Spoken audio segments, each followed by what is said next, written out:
श्री रामचरितमानस पाठ को सुनने वाले सभी श्रोताओं का स्वागत है। राम राम जी। पाठ प्रारंभ करने के पहले बोलिए सियावर रामचंद्र की जय, पवन सुत हनुमान की जय, श्री तुलसीदास जी महाराज की जय।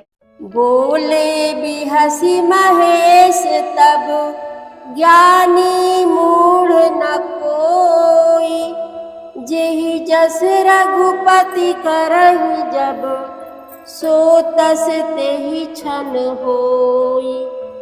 कहऊँ राम गुण गाथ, भरद्वाज सादर सुनहु, भव भंजन रघुनाथ, भजु तुलसी तजि मान मद।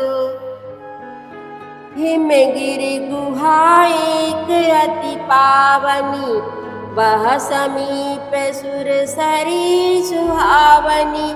आश्रम परम पुनीत सुहावा, देखि देव ऋषि मन अति भावा।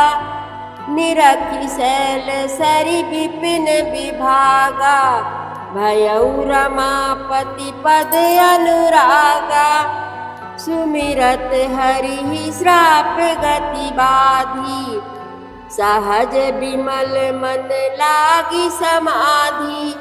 मुनि गति देखि सुरेश डेराना, कामहि बोलि कीन्ह सन्माना। सहित सहाय जाहु मम हेतु, चलेउ हरस हिय जलचर केतु। सुना सिर मन महु असी त्रासा, चाहत देव ऋषि मम पुरवासा। जे कामी लोलुप जग माही, कुटिल काके इव सबहि डेराही। तुलसीदास जी महाराज कहते हैं कि श्री रामचंद्र जी के मनुष्य देह धारण करने के कारण बताते हुए शिव जी कहते हैं, एक बार नारद जी ने शाप दिया, अतः एक कल्प में उसके लिए अवतार लेना पड़ा। यह बात सुनकर पार्वती जी बड़ी चकित हो गईं और बोली कि नारद जी तो विष्णु भक्त और ज्ञानी हैं, मुनि ने भगवान को शाप किस कारण से दिया? लक्ष्मीपति भगवान ने उनका क्या अपराध किया था? हे पुरारी शंकर जी, यह कथा मुझसे कहिए। मुनि नारद के मन में मोह होना बड़े आश्चर्य की बात है।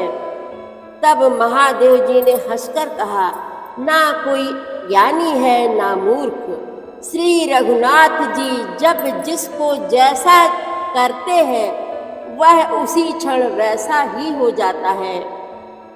याज्ञवल्क्य जी कहते हैं, हे भरद्वाज, मैं श्री रामचंद्र जी के गुणों की कथा कहता हूँ, तुम आदर से सुनो।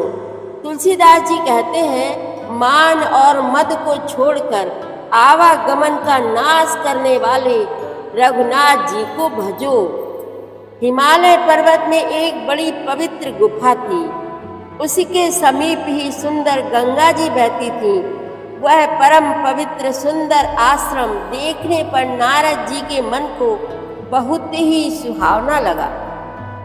पर्वत, नदी और वन के सुंदर विभागों को देखकर नारद जी का लक्ष्मीकांत भगवान के चरणों में प्रेम हो गया।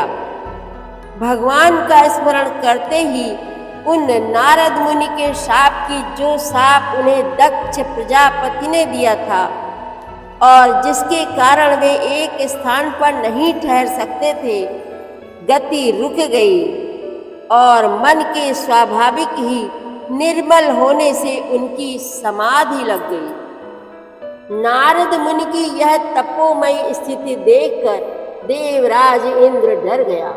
उसने कामदेव को बुलाकर उसका आदर सत्कार किया और कहा कि मेरे हित के लिए तुम अपने सहायकों सहित नारद की समाधि भंग करने को जाओ।